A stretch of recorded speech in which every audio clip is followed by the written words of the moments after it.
Marumi talaga ang politika. Malungkot maging isang pinuno. Mahirap bumitiw sa kapangyarihan kapag nakasanayan mo na ito. Ano ba ang kasalanan ko? Bakit?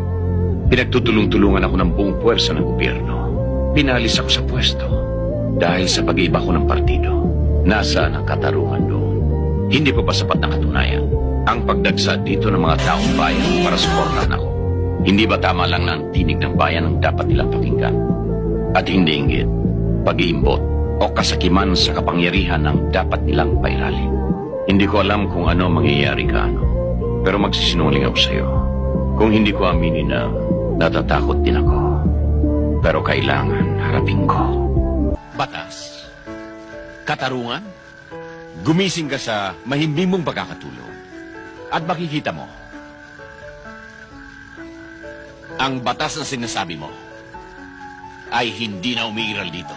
Where are you go? Where are you stay?